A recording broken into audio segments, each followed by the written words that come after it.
والسلام على سيد الأنبياء والمرسلين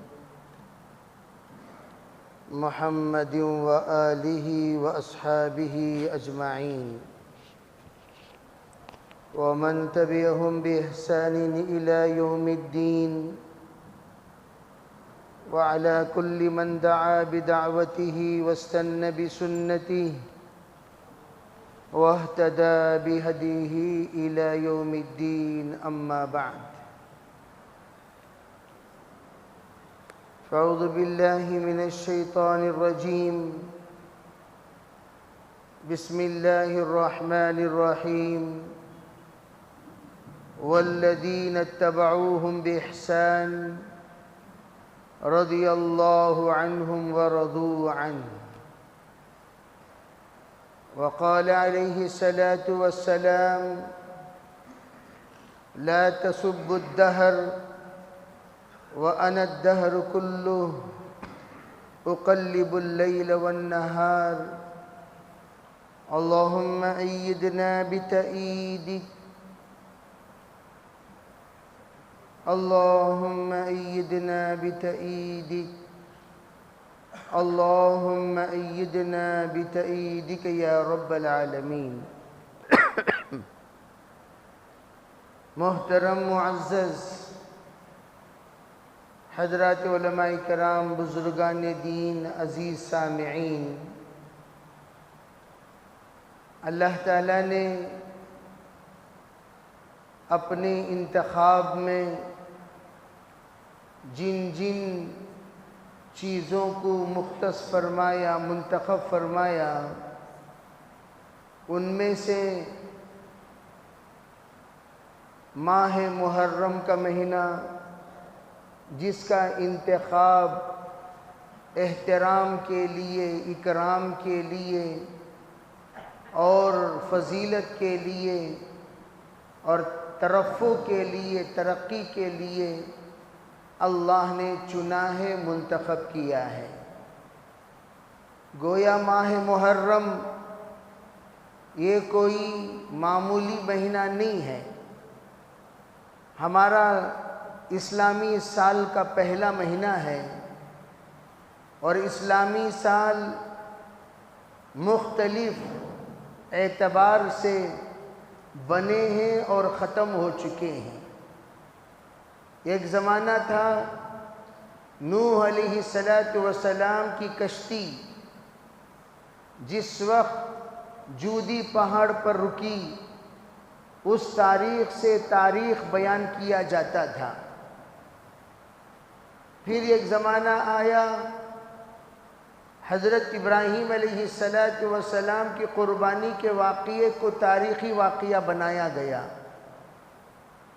پھر ایک وقت آیا حضرت عیسیٰ علیہ السلام کی پیدائش کو تاریخی واقعہ بنایا گیا۔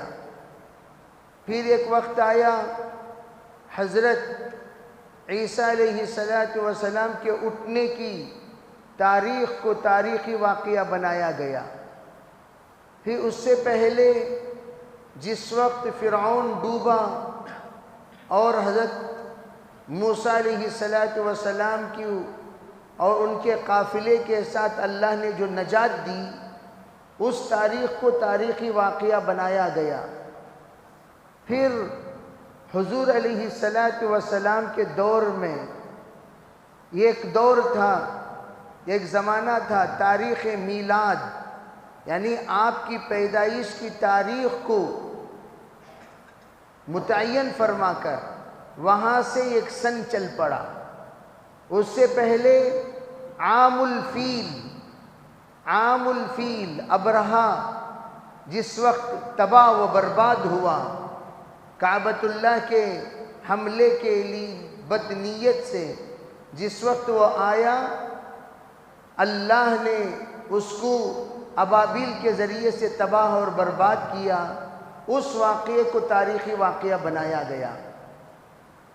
پھر آپ کی نبوت، میلاد کے بعد آپ کی نبوت کی تاریخ، جس کو تاریخ نبوی کے ذریعے سے لوگ یاد کرتے رہے، اسلام کے تابع دار یاد کرتے رہے۔ پھر آپ علیہ الصلوۃ والسلام جس وقت مدینہ منورہ تشریف لے گئے، مدینہ جانے کے بعد جب اللہ نے اسلام کو فتوحات سے نوازا، اس تاریخ کو تاریخی واقعہ بنا کر اس تاریخ کو ہجری تاریخ کہا جانے لگا۔ تو ہماری جو ہجری تاریخ ہے یہ کئی مرحلے پر سے گزرنے کے بعد اللہ نے آخر میں ہجری پر متعین فرمایا۔ نبی علیہ السلام کے زمانے میں مدینہ منورہ میں تمام مکتوبات، تمام رسالے، تمام خطوط اسی تاریخ پر تحریر فرما کر بھیجے جاتے تھے۔ تو گویا ہماری جو تاریخ ہے وہ سب کے سب خیر کے ساتھ جڑے ہوئے ہیں، عام الفیل ہو یا نبوی ہو یا میلادی ہو یا ہجری ہو یا دیگر اس سے پہلے کی دیگر تاریخیں ہوں، ان تمام تاریخوں پر اگر آپ غور کریں گے تو آپ کو یہ بات ملے گی، ہر تاریخ کی بنیاد جس واقعے پر رکھی گئی ہے وہ واقعہ اسلام کا سب سے اہم واقعہ قرار دیا گیا، سمجھا گیا۔ گویا ہماری تاریخ ہجرت سے شروع ہوتی ہے، تو اللہ کے رسول علیہ السلام نے فرما دیا فتح مکہ کے موقع پر لا ہجرت بعد الفتح، فتح مکہ کے بعد ہجرت کا حکم ختم ہو چکا ہے۔ اب سوال پیدا ہوا، بھئی ہجرت کا حکم پھر کب ہے، کہاں ہے، کس وقت ہے، کس لیے ہے؟ علماء فرماتے ہیں سرکار دو عالم صلی اللہ علیہ وسلم کا یہ ارشاد فرمانا لا ہجرت بعد الفتح، اس کا مطلب یہ ہے کہ ہجرت فتح مکہ کے بعد ختم، یعنی ٹوٹل ہجرت کرنا، پوری قوم کی ہجرت کرنا، پوری جماعت کا ہجرت کرنا، پوری پریوار کے ساتھ ہجرت کرنا اور سب کے اوپر ہجرت کا حکم لاگو ہونا، یہ فتح مکہ پر ختم۔ اب سب کو یہ نہیں کہا جائے گا تم سب وطن چھوڑ دو، تم سب علاقہ چھوڑ دو، تم سب اپنا محلہ چھوڑ دو، تم سب اپنے شہر چھوڑ دو، تم سب اپنا ملک چھوڑ دو، یہ نہیں کہا جائے گا۔ علماء فرماتے ہیں ان سے یہ مطالبہ کیا جائے گا کہ تم اب چھوڑنا ہو تو کیا چھوڑو، کہاں اب تمہیں چھوڑنا نہیں ہے بلکہ اپنی ذات سے وطن اور علاقہ نہیں چھوڑنا بلکہ گناہوں کو چھوڑنا ہے۔ المہاجر من ہجر ما نہی اللہ عنہ، اسلام میں مہاجر اسے کہتے ہیں جو اللہ کے منع کردہ سے رک جائے، اللہ کے منع کردہ سے رک جائے اسے مہاجر کہتے ہیں، مہاجر وطن چھوڑنے والے کو نہیں۔ اب اس زمانے میں مہاجر کون؟ اس زمانے میں مہاجر جو گناہوں کو چھوڑ دے، اللہ نے جس کو منع کیا، اللہ نے جس کو روکا، اللہ نے جس کو کرنے سے ہمیں باقاعدہ نہیں کیا ہے، منع کیا ہے، احکام نہیں نازل کیا ہے، ان تمام چیزوں کو چھوڑنا اس وقت کا سب سے بڑا مہاجر۔ المہاجر من ہجر ما نہی اللہ عنہ۔ تو اس سے پتہ چلا کہ وطن چھوڑنا اصل نہیں ہے، اب گناہوں کو چھوڑنا اصل ہے۔ کیوں؟ فرمایا گناہ چھوڑو گے آٹومیٹک اللہ حالات کو بدلتا چلا جائے گا۔ گناہ چھوڑو، گناہ چھوڑو، اعمالکم عمالکم، اگر تم حالات سدھارنا چاہتے ہو۔ جیسے اس وقت ہندوستان کے اعتبار سے جب لوگ حالات سنتے ہیں، اب تو کچھ سکون ملا ہے لوگوں کو، لیکن اس سے پہلے جو ماہ گزرے ہیں، جو سال گزرے ہیں، اس وقت لوگوں نے ہندوستان کا مستقبل انتہائی سیاہ دیکھا، انتہائی سیاہ محسوس کیا، پرخطر محسوس کیا، اور ان کو یہ محسوس ہوا ان حالات کا جائزہ لینے کے بعد اب ہندوستان میں امن نہیں رہے گا۔ چنانچہ ایک بڑا مجمع یہاں چھوڑ کر دوسرے علاقے کی جانب ہجرت کرنے کا ارادہ کرتے ہوئے ہندوستان چھوڑ کر دیگر ممالک کا رخ کیا ہے، بلکہ بہت سارے لوگ ایسے علاقے جہاں پر فتنے ہیں اس علاقے کو چھوڑ کر پرامن سٹیٹس کی طرف، پرامن صوبوں کی طرف، پرامن اضلاع کی طرف انہوں نے اپنا رخ کیا۔ گویا یہ ہجرت لوگوں کا اپنے دین بچانے کے لیے، اپنا اسلام بچانے کے لیے، اپنا ایمان بچانے کے لیے، اپنے پریوار کو بچانے کے لیے، اپنے مال اور دولت کو بچانے کے لیے، یہ ہجرت جو حکم ہے اللہ کے رسول علیہ السلام نے فرمایا یہ حکم دینی ہجرت نہیں ہے، شرعی ہجرت نہیں ہے، یہ ان کا من کی ہجرت ہے، ان کی من پسند ہجرت ہے۔ انہوں نے اپنا پرسنل ہجرت کا فیصلہ کیا، اس ہجرت کرنے والوں کو شرعی ہجرت کرنے والا، اسلامی ہجرت کرنے والا نہیں کہا جائے گا۔ اب کرنا کیا ہے؟ عجیب بات، جہاد و نیت لا ہجرت بعد الفتح والی روایت کے بعد سرکار دو عالم صلی اللہ علیہ وسلم نے فرمایا ولیکن جہاد و نیت، فرمایا بلکہ کیا کرنا ہے؟ وطن چھوڑنا نہیں ہے، وطن میں رہ کر مجاہدہ کرنا ہے، وطن میں رہ کر مقابلہ کرنا ہے۔ مقابلہ سے مراد اپنا نفس سے مقابلہ کرو، اپنے عبادت کے لیے آنے والے حالات، اپنے مسائل کے لیے آنے والے حالات، اپنے اسلامی شعائر کے تحفظ کے لیے آنے والے حالات کا تم مقابلہ کرو۔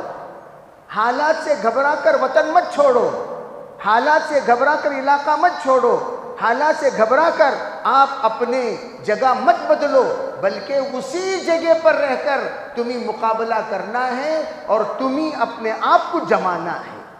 یہ حکم اس لیے فرمایا گیا، ہجری تاریخ ہمیں اس بات کی طرف اطلاع دیتی ہے، ہمیں اس بات کا سبق دیتی ہے کہ سب سے پہلی بات تم اپنے گناہوں کو چھوڑو، اللہ حالات خود بخود بدل دیں گے۔ گناہ چھوڑو۔ تو اس وقت سب سے پہلا اقدام جو ہمارے طرف سے محرم الحرام کے مہینے میں ہوگا وہ یہ کہ ہجری تاریخ کی برکت سے گناہ سے ہم توبہ کریں گے، اور ہر ایک کتنا گناہ کرنے والا تھوڑی دیر مراقبہ کرو، تھوڑی دیر اپنے گریبان میں منہ ڈال کر دیکھو، تھوڑی دیر سر جھکا کر تم اور تمہارے رب ان دونوں کے درمیان بات چیت کرو، مکالمہ کرو، اللہ سے کہو یا اللہ میں کتنا بڑا گنہگار آپ جانتے ہیں، آپ جانتے ہیں اور میں بھی جانتا ہوں، من عالم کے من دانم، بھئی ہم کیا کیا کیے ہیں، کہاں کہاں کیے ہیں، کب کب کیے ہیں، کیسے کیسے کیے ہیں، وہ سب ہم جانتے کہ نہیں جانتے؟ ہم جانتے ہیں، من عالم کے من دانم۔ تو جس وقت میں جانتا ہوں میں نے کیا کیا تو ہمارے کیے ہوئے پر سب سے پہلے ہمیں ندامت ہونی چاہیے۔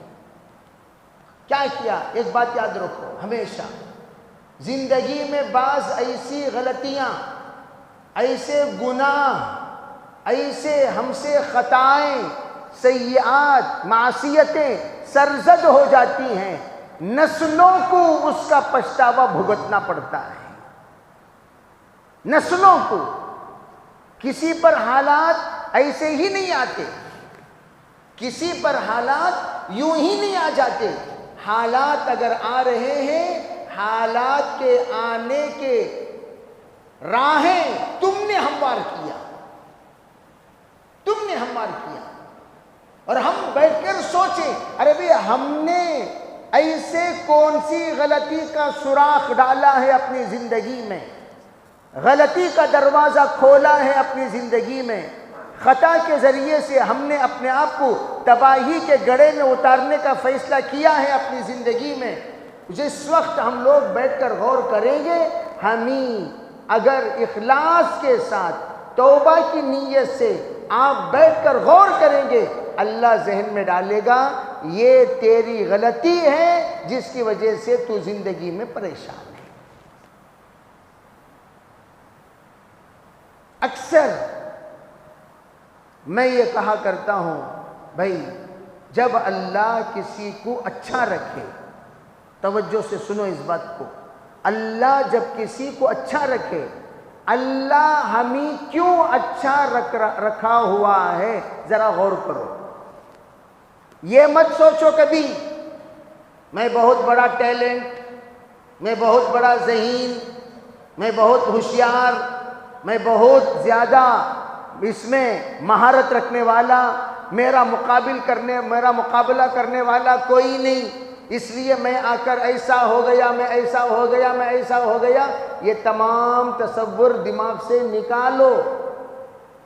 تمہارے آبا و اجداد، تمہارے خاندان میں، تمہارے پریوار میں، تمہارے والدین، تمہارے گھر میں کوئی یہ خیر کا کام ایسا ہو رہا ہے جس کی وجہ سے اللہ تمہیں رزق دے رہا ہے۔ تمہارا کوئی کمال نہیں، یہ دماغ سے نکال دو۔ میرا کمال، میرا کمال، میرا کمال، تیرا کوئی کمال نہیں۔ اسی لیے اکثر دیکھا گیا جب گھر کے بڑے دنیا سے رخصت ہو جاتے ہیں اور اس بڑوں کی زندگی کے نیک اعمال بندے نہیں لیتے، بندے نہیں اپناتے، نتیجہ کیا ہوتا ہے؟ ان بڑوں کے ان اعمال کی برکت سے اللہ نوازتا رہا، نوازتا رہا، نوازتا رہا۔ جب وہ عمل خاندان سے چھوڑ گیا، گھر سے چھوڑ گیا، علاقے سے چھوڑ گیا، اپنے پریوار سے چھوڑ گیا، وہ برکتوں کا دروازہ بھی بند ہو گیا۔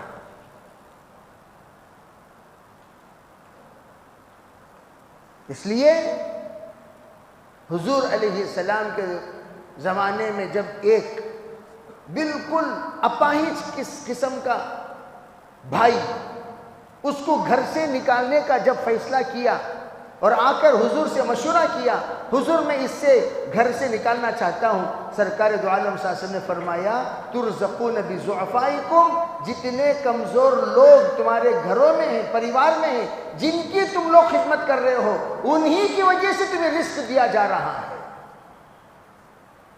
تم کمال مت سمجھو اپنے آپ کو، میں بہت بڑا کرم خواہ ہوں، میں بہت بڑا رستم ہوں۔ نہیں، تم نہیں رستم، وہ بندہ جو تمہارے کھانا کھا کر ہاتھ اٹھا کر دعا مانگ رہا ہے، یا اللہ جس نے مجھے کھلایا تو بھی اسے کھلا، اس کی دعا سے اللہ چلا رہا ہے۔ ورنہ تیری طرح کاروبار کرنے والے دنیا میں ہزاروں ہیں، تیرا دماغ رکھنے والے دنیا میں ہزاروں ہیں، تیری سوچ رکھنے والے، تیری فکر رکھنے والے، تیرے جذبات رکھنے والے، تیری صلاحیت رکھنے والے اور تیری طرح کمال رکھنے والے دنیا میں بہت ہیں۔ سب کو اللہ نے کیوں نہیں دیا؟ کیوں نہیں دیا بھائی؟ تو اکیلا چیمپئن کیسا بن گیا؟ تو اکیلا میدان میں کیسا جیتتا ہوا جا رہا ہے؟ میں مثال دیا کرتا ہوں بھائی، بہت سارے مثال کے طور پر لوہے کا کاروبار چھوڑ کر دوسرے کاروبار میں گئے، کیا دنیا کے تمام لوہے کے کاروبار والے کاروبار چھوڑ دیے؟ کیا دنیا کے تمام ترکاری کے کاروبار والے ترکاری چھوڑ دیے؟ کیا دنیا کے تمام مسالے کے کاروبار والے مسالہ چھوڑ دیے؟ کیا دنیا کے تمام کپڑے کے کاروبار والے کپڑے کا کاروبار چھوڑ دیے؟ کیا دنیا کے تمام عطر کے کاروبار والے عطر کا کاروبار چھوڑ دیے؟ تم کیوں چھوڑ رہے ہو؟ نہیں بھئی اس کاروبار میں کامیابی نہیں ہے، نہیں بھئی اس کاروبار میں نقصان ہے، نہیں اس کاروبار میں تیرے لیے کامیابی نہیں ہے، تو کیا کرنا چاہیے؟ کیا کرنا چاہیے؟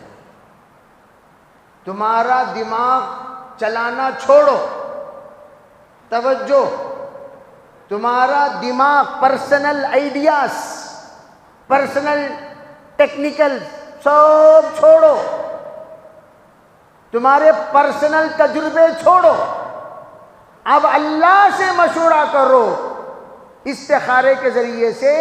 اس وقت میرے لیے عافیت والی روزی کہاں ہے، کس میں ہے؟ اللہ اشارہ دے گا، تو یہ کر، تو یہ کر، تو یہ کر، تو یہ کر۔ کسے مشورہ کرو؟ اللہ سے۔ استخارہ، استخارہ کہتے ہیں خیر طلب کرنا، استخارہ کہتے ہیں خیر طلب کرنا، اللہ سے خیر طلب کرنا، یا اللہ میرے لیے خیر کہاں ہے؟ کہیں نہ کہیں تو ہے خیر، یا سب جگہ میرے لیے دروازے بند ہیں؟ اگر میرے کوئی گناہ ایسا ہے، کوئی غلطی ایسی ہے، کوئی چوک ایسی ہے جس کی وجہ سے میں بہت پریشان ہوں، وہ میں پریشان کیوں ہوں یا اللہ وہ بھی بتا دے، اللہ دونوں بتا دے گا۔ تم پریشان کیوں ہو؟ کسے استخارہ؟ اللہ کے رسول صلی اللہ علیہ وسلم استخارے کی دعا صحابہ کو ایسا سکھاتے تھے جیسے قرآن پاک کی سورتیں۔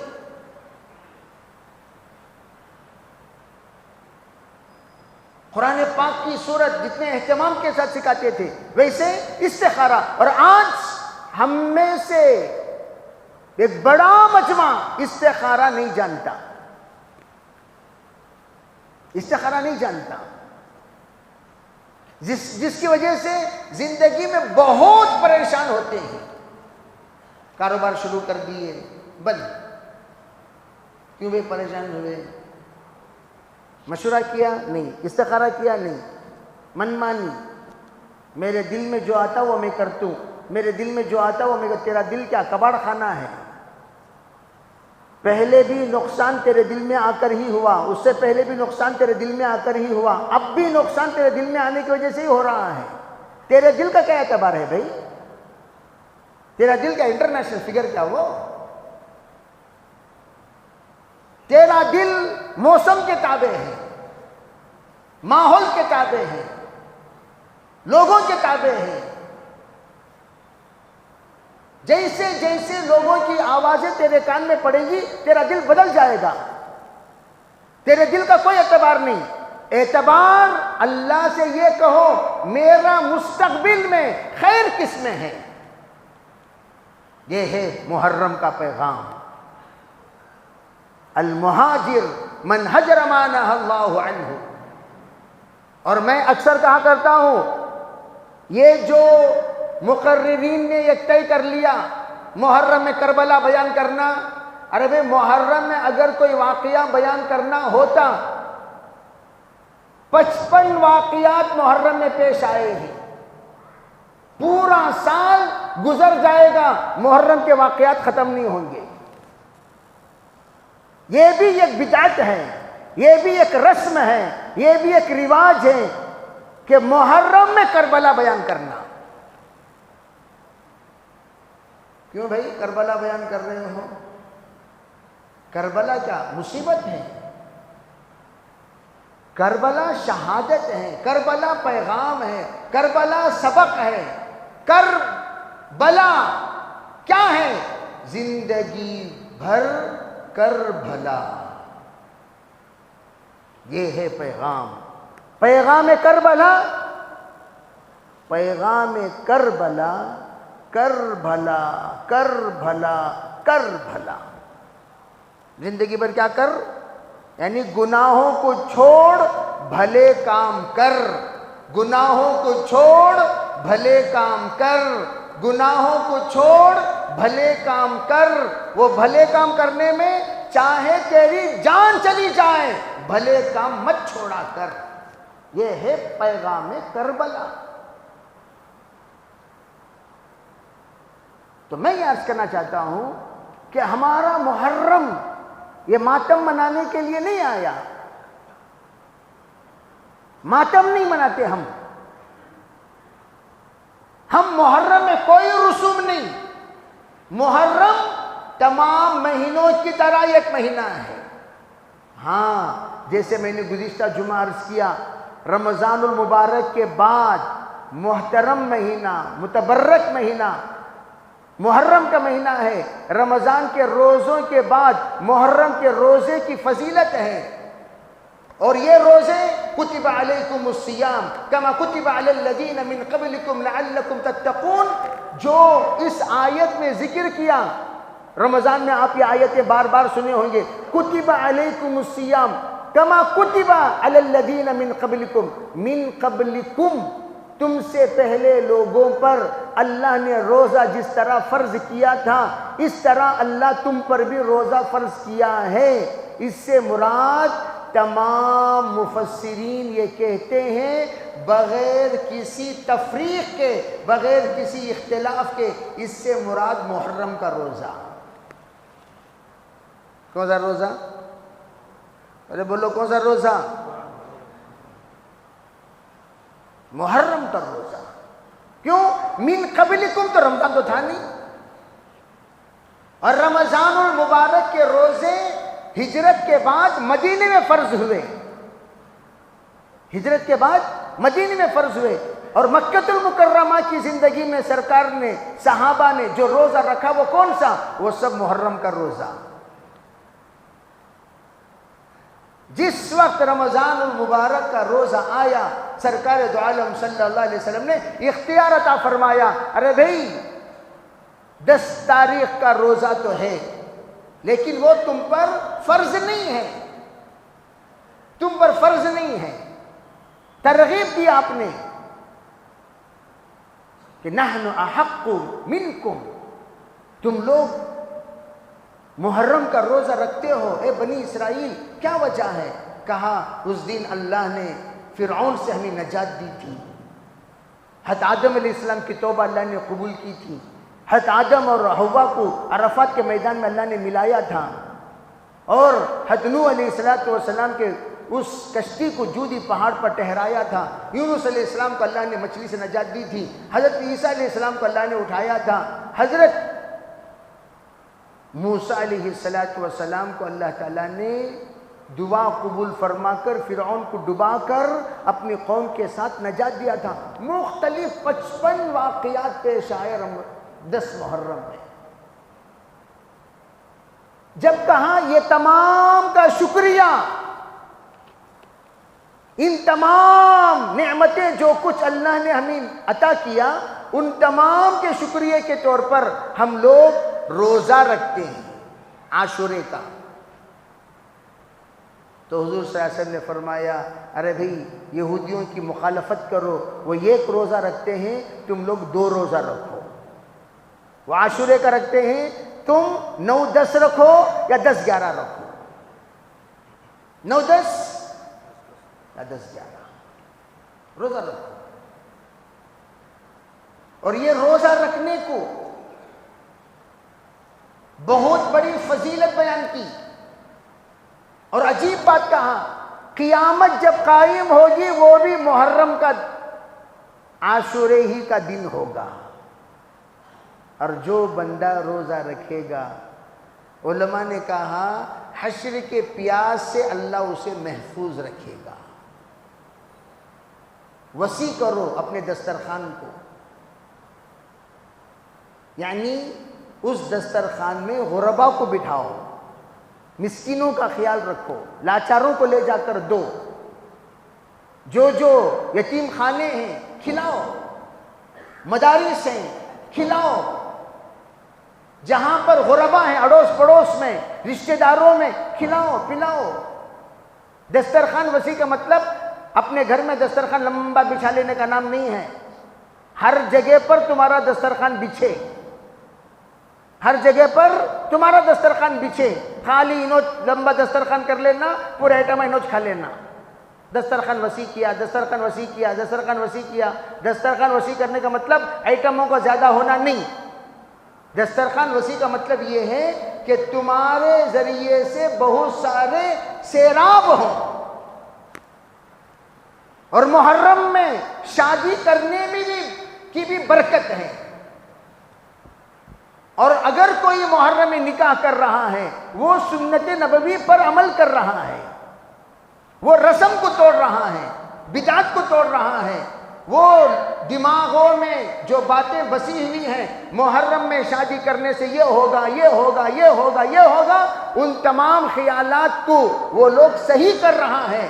ماشاءاللہ ایک نوجوان محرم میں نکاح، عاشورے میں عصر کے بعد نکاح، مغرب کے بعد افطاری میں اس نے ولیمہ کیا۔ نکاح کرو، کون منع کر رہا ہے؟ کسی کا نکاح طے کرنا چاہتے طے کرو، تاکہ لوگوں کے دماغوں میں یہ بات نکل جائے کہ محرم میں سفر میں نکاح نہیں کرنا، نکاح نہیں کرنا، نکاح نہیں کرنا، غلط کرو۔ کاروبار شروع نہیں کرنا، غلط شروع کرو۔ کوئی حرج نہیں، کوئی پریشانی نہیں۔ جیسے بعض لوگ عقیقے کے سلسلے میں دماغوں میں بسائے ہیں، وہ انسان قربانی نہیں دے سکتا جس کا عقیقہ نہیں ہوا ہو۔ ارے اللہ کے بندو، قربانی واجب ہے، عقیقہ سنت ہے، ایسا کچھ نہیں ہے۔ ایک صاحب فون کیے، کہنے لگے حضرت میرا عقیقہ نہیں ہوا، حج ہو جاتا ہے کیا؟ لا حول ولا قوہ، عقیقے کو حج کو کیا تعلق ہے بھائی؟ میرا عقیقہ نہیں ہوا، حج ہو جاتا ہے کیا؟ کیوں نہیں ہوتا حج؟ عقیقہ تم کرو، قربانی کا ایک حصہ لے لیا، عقیقہ ہو گیا۔ عقیقہ کوئی بڑی چیز نہیں ہے۔ اور یہ بھی غلط فہمی کہ عقیقے کا گوشت ماں باپ نہیں کھانا، عقیقے میں گوشت خرید کو ڈالنا کوئی ضروری نہیں۔ جس طریقے سے ایسی باتیں پھیل گئی ہیں لوگوں کے درمیان، اسی طرح یہ بھی بات سمجھیں کہ محرم کوئی اس میں حرج نہیں ہے خیر کا کام شروع کرنے میں، بلکہ رمضان جس طرح برکتوں والا مہینہ، رحمتوں والا مہینہ، عافیتوں والا مہینہ، دعاؤں والا مہینہ، اسی طرح محرم یہ بھی برکتوں والا مہینہ ہے۔ اس میں کوئی خیر کا کام کرنا چاہتے ہیں، شروع کرو، شروع کرو۔ کوئی زمانہ برا نہیں ہوتا، برا ہم ہوتے ہیں، ہمارے اعمال ہوتے ہیں۔ اسی لیے میں نے کہا محرم میں شہادت کا پیش آنا، اس کی تو بھائی حضور نے پیشن گوئی دے دی تھی۔ حضرت جبریل نے آ کر یہ بات بتا دی، جیسے روایتوں میں واضح طور پر یہ بات ہے کہ آپ کا یہ بیٹا شہید ہوگا، آپ کا یہ بیٹا شہید ہوگا۔ حضرت حسین کے سلسلے میں بات آ گئی، جب آ گئی تو پھر شہادت کا ہونا طے ہے، یہ اتفاقی بات ہے۔ عاشورے میں حضرت حسین کی شہادت ہو گئی، لیکن یہ سوچنا غلط کہ عاشورے میں شربت پلانا، کیا جو آدمی عاشورے میں شربت پلائے گا کربلا کے شہیدوں کو شربت پلائے جیسا، جو بندہ عاشورے میں پانی پلائے گا کربلا میں کے پیاسوں کو پانی پلائے جیسا، یہ سب پاگلوں کا شروع کیا ہوا فعل ہے۔ خالی شربتاں پلائے تو شربتاں پلائے، وہ خالی یہ مثال دے رہے ہیں۔ عاشورے میں حضرت حسین نماز کی حالت میں اپنی گردن کٹوا دیے۔ جتنے لوگ عاشورے میں ماتم مناتے ہیں، کوئی ایک نماز پڑھتا ہے؟ جو مثال دینی چاہیے، جو سنت اختیار کرنی چاہیے، جو عمل اپنانا چاہیے، جس عمل کو اپنی زندگی کا مشعل راہ بنانا چاہیے، ان تمام اعمال کو چھوڑ کر ہم لوگ ایسے اعمال اختیار کرتے ہیں جن اعمال میں مزہ ہے۔ روزہ نہیں رکھیں گے، شربت پلائیں گے، شربتاں پیو بھائی، شربتاں پیو بھائی، شربتاں پیو بھائی۔ آج سے 20 سال پہلے جب ایک جگہ پر بیان کر رہا تھا شربت کے بارے میں، وہاں کے ہمارے صدر، نہیں بھائی میں مدینے میں شربت پیانا، میں مدینے میں شربت پیانا۔ میں بتایا مدینے میں تو پوری زندگی شربت پلاتے ہیں، رمضان میں جاؤ افطاری میں شربت نہیں پلاتے، مطلب ہر زمانہ شربت پلاتے ہیں۔ محرم میں شربت پلاتے ہیں کیا؟ ہاں، جب بھی جاؤ جوس تقسیم کرتے رہتے ہیں، پانی تقسیم کرتے رہتے ہیں۔ ارے بھائی وہاں تو تقسیم نہیں، میں مدینے میں محرم میں شربت پیا بھائی، مدینے میں ہو کیا محرم کی شربت؟ وہ تو ہمیشہ پلاتے رہتے ہیں۔ اس طرح اپنا دماغ خراب مت کرو، اپنی مینٹالٹی صحیح رکھو، اپنا سوچ صحیح رکھو۔ یہ تمام چیزیں نہیں ہیں۔ اگر آپ کو محرم میں میں نے کہا دسترخوان وسیع کرو، بلاؤ، جتنے روزے دار ہیں بلاؤ، اپنے دسترخوان پر بٹھا کر کھلاؤ، اس میں تمہیں سموسہ کھلاؤ، شربت پلاؤ، کھجوراں کھلاؤ، کون منع کرتا ہے بھائی؟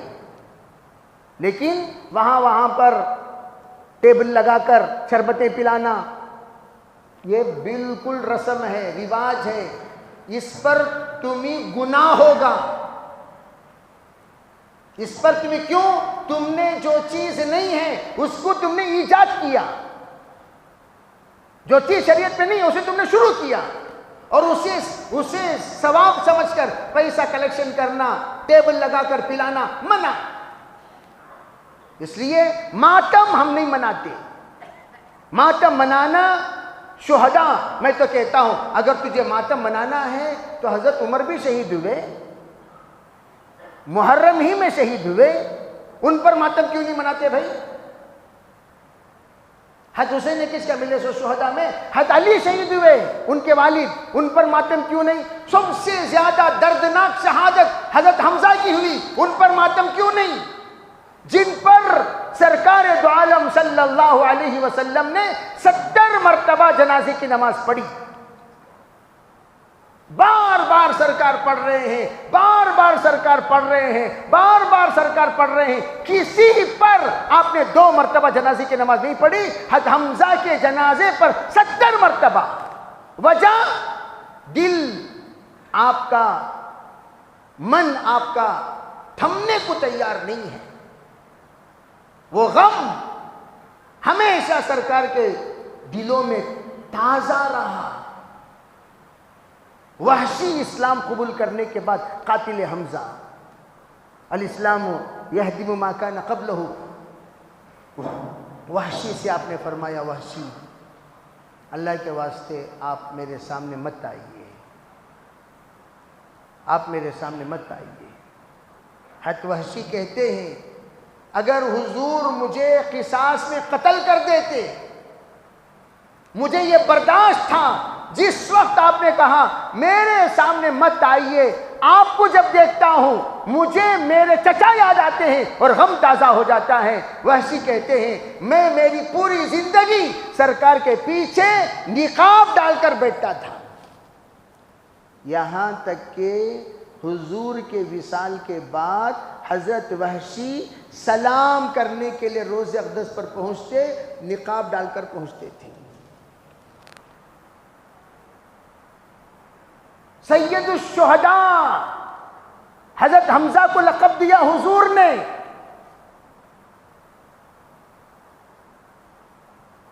کتنی بڑی بات، لیکن ان کی تو ماتم ہم نہیں مناتے، کیا مناتے ہیں؟ اہل بدر کی کبھی ہم نے ماتم منائی؟ اہل احد کی ہم نے ماتم منائی؟ اہل تبوک کی ہم نے ماتم منائی؟ شہدائے تبوک، شہدائے احد، شہدائے بدر، کیا مناتے ہیں ماتم؟ یرموک کی لڑائی، کیا ہم نے وہاں کے شہداء کی ماتم منائی؟ جیش العسرہ، جیش العسرہ سب سے زیادہ تکلیف کے ساتھ جس جنگ کو لڑا ہے، جیش العسرہ، اس جیش کے شہداء کی کبھی ہم نے ماتم منائی؟ حضرت عاصم کے ساتھ 70 حفاظ، توجہ چاہتا ہوں، 70 حفاظ بہترین قراء علاقے والوں کے مطالبے پر قرآن پڑھانے کے لیے حاضر ہوئے، ان غداروں نے حضرت عاصم اور ان کے 70 قراؤں کو شہید کر دیا اور درخت پہ لٹکا دیا۔ حضرت عاصم کی لاش 3 دن تک درخت پہ لٹکتی رہی، ان پر کسی نے ماتم منائی؟ ماتم وہ کرے جو منکر ہو حیات شہداء کے۔ فرمایا کون ہے بھائی؟ انعمت علیہم، جس کی دعا ہم مانگتے ہیں ہر نماز میں، صراط الذین انعمت علیہم، یا اللہ جس پر تو نے انعام کیا ان کا راستے پر تو ہمیں چلا دے، ان کا راستہ ہمیں دکھا دے۔ وہ کون ہے؟ من النبیین والصدیقین والشہداء والصالحین وحسن اولئک رفیقا۔ کون ہیں؟ 4 اعلیٰ درجے کے لوگ ہیں اللہ کے نزدیک، نبی، صدیقین، تیسرے نمبر پر شہداء، چوتھے نمبر پر صالحین، جن کو ہم روزانہ اپنی دعا میں یا اللہ تو مجھے شہیدوں کے، اب تو بے ہم نبی وہ تو سلسلہ بند ہو گیا، صدیقین وہ تو مقام بہت اونچا ہے، شہداء تیرے لیے جینا تیرے لیے مرنا یہ تو بندہ مانگ سکتا ہے، یا اللہ تیرے لیے جینا اور تیرے لیے مرنے کی توفیق عطا فرما۔ سرکار نے خود مانگی شہادت، لَأُدِدْتُ أَنْ أُقْتَلَ فِي سَبِيلِ اللَّهِ ثُمَّ أُحْيَا ثُمَّ أُقْتَلْ ثُمَّ أُحْيَا ثُمَّ أُقْتَلْ ثُمَّ أُحْيَا ثُمَّ أُقْتَلْ، کسی روایت پہ 3 بار 4 بار 5 بار 6 بار 9 مرتبہ، بعض 11 مرتبہ حضور نے یہی جملہ دوہرا کر کہا، میں زندہ کیا جاؤں پھر شہید کر دیا جاؤں، پھر زندہ کیا جاؤں شہید کر دیا جاؤں، پھر زندہ کیا جاؤں شہید کر دیا جاؤں۔ میرے عزیز بھائیو، اگر شہادت مصیبت ہوتی کیا مصیبت حضور مانگتے؟ شہادت تو اللہ کی قبولیت ہے، شہادت اللہ کی نعمت، شہادت اللہ کی قبولیت، وہ قبولیت اللہ نے آل رسول کو کربلا میں عطا فرمایا۔ ہم ان پر ماتم نہیں منائیں گے، ہم ان پر فخر کریں گے۔ اللہ ان شہداء کے نقش قدم پر ہم سب کو چلنے کی توفیق عطا فرمائے۔ اللہ تعالیٰ خیر کا معاملہ فرمائے، شر سے حفاظت فرمائے، ماتم منانے سے اللہ حفاظت فرمائے۔ اللہ تعالیٰ جو سنتیں بتائی گئی ہیں اس پر عمل کرنے کی توفیق عطا فرمائے، اور جو بدعات اور رسومات ہیں اس سے اللہ ہم سب کی حفاظت فرمائے۔ وآخر دعوانا الحمدللہ رب العالمین۔